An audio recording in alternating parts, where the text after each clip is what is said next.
was just doing a bit of a passive stretch. And even though passive stretching is really important to make sure you get that joint range, it's not how Taekwondo is performed. So today we're going to focus on dynamic flexibility and applying it to your side-on kicks. So it's good to be passively flexible, but when you do a kick, it's actually active. Muscles are contracting as you throw the kick. So what you have to do is get flexibility while you've got muscle control of that flexibility at a certain joint range. So I'm going to give you some little training tools today that's going to help you get good range in your side kick, flexibility in your side kick, control in your side kick. So when you throw a side kick, you don't just sort of throw it like a snappy, like a sparring side kick where it's like snap out, where if you're doing patterns, you can actually throw the kick and hold it there for a second while you express your technique, control, and flexibility. So this is a 3-part drill, very simple, and it's one that I've done a lot over the last few years to try to get my flexibility back after having over 20 years retirement from Taekwondo. So first of all, you need a chair for your first exercise, and it's quite a simple exercise. All you do is just hand on the chair, and over time you try to rely less and less on that chair to give you balance. You get side on, like a side kick. Your foot's around about 75 degrees that way, or 15 degrees that way. So it's slightly pointing that way, not straight behind you. And the first exercise is all you do is you bring your foot up into your side kick position as high as you can, and just hold the kick there. Now, once you get to the top, you can actually hold it and then pull it up even further with your hands and count to 10. 1, 2 to 10. Do that, alternate with the left leg. So again, you hold onto the chair, back foot around 15 degrees or 75 on the other angle. From there, take it up into your side kick position, high as you can, and hold that position with your arms up. If you want to get a bit more, push it up with your hand and hold it there for 10 seconds. So do each side 10 times. I do it 5 times now, but when I started, I used to do it 10 times because I've got a good range and I can kick to the height that I need to kick to, and I do it just to continue that control. When you do that 10 times, hold it up for 10 seconds, hold it up for 10 seconds, 10 times. Then what you do is you use the chair again, instead of doing it with the straight leg, because that gets you into your finished position.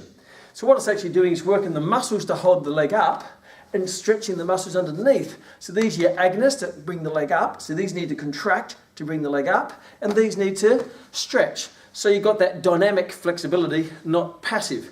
Passive is the foundation, but you need to develop that dynamic, which is how kicks are performed. The next move is use the chair again, and we just go through the full range of a side kick. Bring the foot up, balance, bring it up, take it up as high as you can, and then hold the kick, hold it for 10 seconds, bring it back and back down. Do that 10 times each. Again, at the top, if you want to really get a bit extra, push it up a bit more with your hand and hold it there. Then you do the other side, foot position, body position, core nice and strong, bring your foot up nice and high, up we come, hold that position for 10 seconds, push it up a bit more if you want to go high at the end, and then bring it back in the same way that it went out. So now we're going through the full range of a side kick when you bring your knee up. 10 times each side. So we've done the straight leg, we've taken the side kick through its normal range. Now you may not have the flexibility to start with, so you may just start here. And that's where I started when I got back into Taekwondo. I was fighting midgets down here, little short people. Now, the next step, the final step, is you remove the chair, be gone, shazam. And what we do is I always have a bag, a curtain, a wall, and I always measure where I'm aiming for. So it gives me a target to push my stretching to. Otherwise, you tend to just take it a bit easy. This time, exactly the same drill. You've got your target.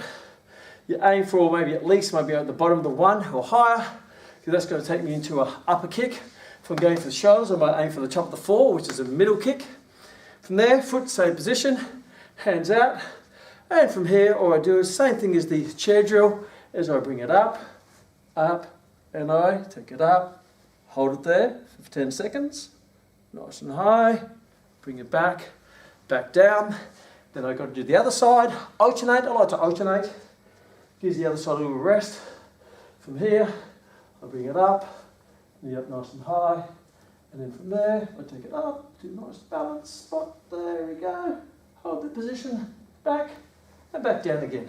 So nice and slowly. Yeah, first you're going to wobble and fall over and all sorts of stuff, but that's okay. That's a part of learning how to walk. A child has to fall many times before they walk. And you will stumble many times before you can take it up and get that balance. You'll hop around, you get that balance, but eventually you get that nice balanced position, center of gravity, and you take it up, hold the kick, excuse my bottom, and on the other side you'll shake around, but eventually you'll be able to do, after 10, you should be able to do 10 nice controlled, or hand up there, side kicks. And when you've got that in your patterns, rather than doing your side kicks like snappy, you'll be able to do your side kick where you can kick, hold it there, express it to the judges if you're competing, like, hey judges, look at that, just in case you missed it, and give you plenty of control for your next move.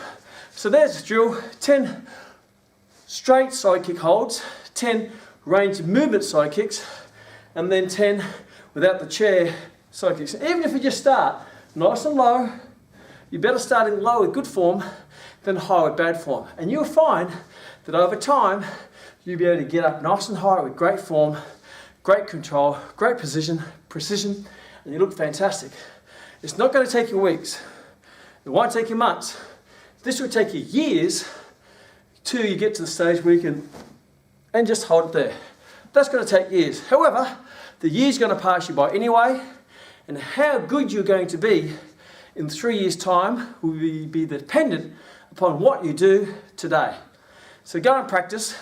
There's some simple drills. I'll give you some future drills on turning kicks and reverse turning kicks, but this side on position is a fundamental position of even in your turning kicks or your reverse turning kicks. It's a fundamental position you need to get right.